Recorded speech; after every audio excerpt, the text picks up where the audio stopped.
Most people have no idea that the gut crisis gripping the modern world, the bloating, the brain fog, the exhaustion that never quite goes away, has already been answered.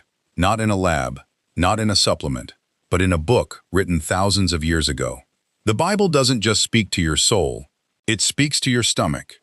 And buried inside Scripture, in the books of Daniel, Genesis, and a letter written by the Apostle Paul to a sick young man named Timothy, are three specific drinks that ancient populations used to reset their digestive systems, rebuild their gut lining, and restore clarity to their minds. Today, we're breaking all three of them down. Stay with us, because drink number 2 comes from one of the oldest recorded acts of hospitality in all of Scripture, and what researchers at the University of Granada discovered about it in clinical trials stopped immunologists in their tracks. And drink number 3, the final one, involves a direct medical instruction from Paul himself. Once you understand the science behind why he said it, you'll never read that passage the same way again. 3 drinks, thousands of years of wisdom. Let's get into it. Drink 1. The creation and Danielic infused waters. The drink that Daniel used to outperform an empire. Water is mentioned more than 700 times in Scripture. From the very opening of Genesis, where the Spirit of God hovers over the deep waters, all the way to the final invitation in Revelation, to drink freely from the water of life. That repetition is not accidental. In the arid climate of the ancient Near East, water was survival. Ancient populations in Jerusalem dug deep limestone cisterns to capture winter rainfall, keeping them covered to prevent contamination. Because they understood something most modern people have forgotten, that how you hydrate changes everything about how your body functions. Because water comprises approximately 70% of human body weight, even a 2% level of dehydration can significantly impair cognitive processing, short-term memory, and emotional stability. But here's where it gets remarkable. In Daniel chapter 1, the prophet requests a 10-day trial of vegetables and water, refusing the rich, highly processed foods of the Babylonian king's table. At the end of those 10 days, Daniel and his companions didn't just survive. They exhibited superior physical strength, mental clarity, and metabolic vitality compared to every person consuming the royal diet. Ancient populations didn't drink plain water alone. They infused it with the botanical ingredients that Scripture references throughout the text, and modern biochemistry has since explained exactly why those combinations work. Fresh lemon juice contains citric acid and high concentrations of vitamin C, which stimulate the liver to optimize bile production and support natural detoxification pathways. Cloves contain eugenol, a volatile organic compound with documented analgesic, anti-inflammatory, and broad-spectrum antimicrobial properties. When you steep 4 to 7 whole cloves with half a freshly squeezed lemon in hot water for 5 to 10 minutes, the resulting infusion stimulates salivary and gastric enzymes, reduces post-meal bloating, and maintains energy levels in ways that nutritional science has since confirmed. Mint, cumin, and dill. In Matthew 23:23, Jesus himself references the tithing of dill, mint, and cumin. These weren't incidental examples. Cumin is one of the oldest cultivated digestive herbs on record, helping relieve flatulence and stimulate upper respiratory health. Dill contains volatile oils that support lower bowel function and ease intestinal cramping. And mint contains menthol and carvone, essential oils that act as natural calcium channel blockers, relaxing the smooth muscles of the gastrointestinal tract to alleviate bloating, gas, and spasm. One clinical caution: if you suffer from acid reflux or GERD, mint tea is actually contraindicated because menthol can relax the lower esophageal sphincter. In that case, ginger or chamomile are your alternatives, and ginger brings its own extraordinary benefit. Ginger root contains active gingerols and shogalls, which have been shown to accelerate gastric emptying by 25 to 35%, stimulating the contractions that keep food moving efficiently through the digestive system. Infused into water with raw honey, an ancient sweetener rich in flavonoids, ginger water becomes something far more powerful than a remedy for nausea. The prebiotic compounds in raw honey actively feed the beneficial strains of bifidobacteria in your colon. Daniel didn't need a clinical trial to know what this water was doing to his body. He had 10 days of results, and they were impossible to ignore. Drink 2. The Abrahamic cultured milk. The drink that Abraham served to God, and that researchers are still studying today. The Hebrew scriptures describe the Promised Land as flowing with milk and honey, a phrase that appears throughout Exodus, Leviticus, Numbers, and Deuteronomy. Most people read that as poetry, but it was a nutritional description of two of the most therapeutically powerful foods in the ancient world. And in Genesis 18:8, we see something extraordinary. Abraham, visited by celestial guests at the oaks of Mamre, serves them fermented curds and milk. This wasn't ordinary dairy. This was cultured milk, living food, what we would today recognize as yogurt or kefir. Here's how it happened. In the ancient Near East, nomadic pastoralists relied heavily on goat herds, and in the warm Mediterranean climate, fresh milk was highly perishable.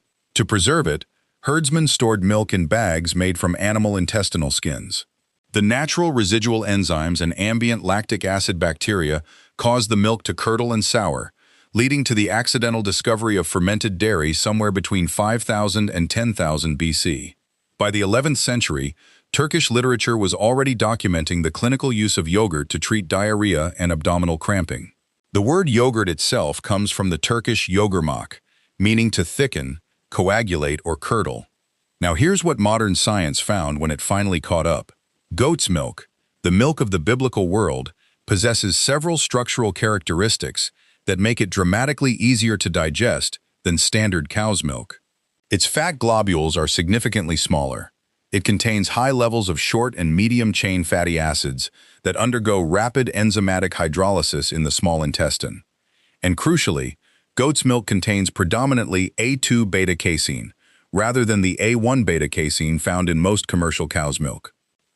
A1 beta-casein breaks down during digestion into a compound called beta-casomorphin 7, an opioid peptide linked to delayed transit time, mucosal inflammation, and visceral bloating. Caprine milk avoids that inflammatory pathway entirely. Researchers at the University of Granada went further. Their comparative nutritional analyses demonstrated that goat's milk also improves the metabolic utilization of essential minerals, including iron, calcium, phosphorus, and magnesium, in ways that standard bovine milk does not. When that goat's milk is fermented with yogurt cultures, the resident bacteria convert the milk sugar into lactic acid. That lactic acid lowers the pH inside the colon, which helps inhibit alkaline-producing pathogens and promotes the growth of beneficial gut microbiota.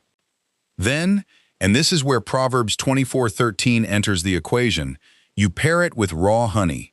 The prebiotic oligosaccharides in raw honey feed the newly introduced probiotic strains from the fermented milk, creating what clinical scientists now call a symbiotic synergy. The probiotics and prebiotics working together don't just supplement each other, they compound each other's effectiveness at supporting intestinal barrier integrity. Approximately 70% of the human immune system resides in the gut, and roughly 90% of the body's serotonin is synthesized within the intestinal mucosa. Abraham didn't know the names of those mechanisms. He didn't need to. He served fermented curds and milk to celestial guests under the oaks of Mamre, because generation after generation of his people had watched what happened to those who ate this way, and what happened to those who didn't. And if you're realizing how precise this ancient wisdom actually was, how specific the ingredients, how measurable the outcomes, hit the like button and subscribe, because drink number 3 is where things get genuinely unexpected. Paul doesn't just reference a drink, he prescribes one. And the reason he prescribed it is a story about contaminated water, a young man named Timothy, and a crumbling Roman city that was slowly drowning in its own sewage. Drink 3, the Pauline stomach restorative and acidified vinegars. The drink Paul prescribed, and why it was actually medicine. In 1 Timothy 5:23, the Apostle Paul writes something that has puzzled readers for centuries. Stop drinking only water, and use a little wine because of your stomach and your frequent illnesses. Most people read this as permission. But Paul was writing a medical instruction to a specific person, in a specific place, dealing with a specific crisis. Timothy resided in Ephesus, a city in active decay. Its harbor was silting up, Raw sewage was backing up into the local underground wells, and the waterborne pathogens in that city's water supply were making people chronically ill. Timothy traveled extensively, which meant he lacked immunity to the local pathogens in each new city he visited. As Hippocrates had observed centuries earlier, drinking water in the ancient world was a common vector for pathogenic bacteria. The standard remedy was to mix a small amount of wine into the water. The alcohol and organic acids in the wine acted as natural disinfectants, killing enteric pathogens such as Salmonella enterica and typhoid bacilli within the vessel before consumption. Ancient wines were lower in alcohol content than modern fortified wines and were typically diluted with water further. This traditional preparation delivered a highly concentrated matrix of bioactive polyphenols, resveratrol, anthocyanins, catechins, and condensed tannins, without exposing the mucosal lining to the damaging effects of high-concentration ethanol. Clinical trials have since shown that the polyphenols from moderate red wine consumption significantly modulate the composition of the gut microbiome, increasing the abundance of beneficial bacterial strains including Bifidobacterium, Prevotella, and Bacteroides, while helping to lower systolic blood pressure, triglycerides, and C-reactive protein. Approximately 90 to 95% of ingested wine polyphenols pass through the small intestine unabsorbed. They reach the colon intact, where the resident microbiota metabolizes them into highly bioavailable, anti-inflammatory phenolic acids. But there's a related beverage from classical antiquity that takes this even further, and it shows up in the Gospel accounts. Pascha, a staple drink of the Roman military, made by diluting sour wine or wine vinegar with water, often adding honey and herbs like coriander to improve the flavor. It was cheap, shelf-stable, and acted as an antiseptic. This is the drink referenced in the Gospel accounts of the crucifixion, when Roman soldiers offered Jesus a sponge soaked in oxos, meaning vinegar or sour wine, held aloft on a branch of hyssop. Though often interpreted as hostility, Pascha was the standard ration of the Roman soldier. It may have been offered as the only relief they had. The medical use of this vinegar water was documented by ancient physicians. A surviving ancient recipe, preserved in Papyrus Oxyrhynchus 1384, details a purgative pascha containing vinegar, cumin, fennel, coriander, pepper, celery, and pennyroyal. And here is what modern biochemistry found at the center of all of it. The primary active compound in pascha, and in modern apple cider vinegar, is acetic acid. When consumed before a meal, acetic acid stimulates the gastric mucosa to produce hydrochloric acid, which helps prevent the indigestion, gas, and reflux caused by low stomach acid, a condition more common than most people realize. Beyond that, research indicates that acetic acid and its metabolized short-chain fatty acids bind to G-protein-coupled receptors on enteroendocrine L cells in the ileum and colon. That binding triggers the release of glucagon-like peptide 1, GLP-1, which slows gastric emptying, increases satiety, reduces systemic inflammation, and supports healthy glucose and lipid metabolism. One critical warning: unfiltered vinegars have a pH between 2.5 and 3.0. Human tooth enamel begins to demineralize below a pH of 5.5. Laboratory studies show that prolonged direct exposure to these acids can result in up to 20% loss of enamel thickness. Always dilute raw vinegar, at least 8 ounces of water per 1 to 2 tablespoons. Drink through a straw. Rinse immediately with plain water and wait at least 30 to 60 minutes before brushing, because the enamel is temporarily softened and more vulnerable to abrasion. Paul didn't prescribe this drink casually. He prescribed it because Timothy was sick, the water was compromised, and this was what worked. 3 drinks, across 3 millennia of recorded use, and modern gastroenterology keeps arriving at the same mechanisms the ancient world had already built into daily life. Here's what ties all 3 of these drinks together. The gut-brain axis, the bidirectional communication network linking your digestive system to your central nervous system via the vagus nerve, is, in the language of modern science, the most complex ecosystem inside your body. Approximately 70% of your immune system lives there. 90% of your serotonin is made there. The microbial community in your gut influences everything from your inflammation levels to your emotional regulation to your cognitive performance. Ancient populations didn't have the vocabulary for any of that, but they had something just as reliable. They had generations of observed outcomes.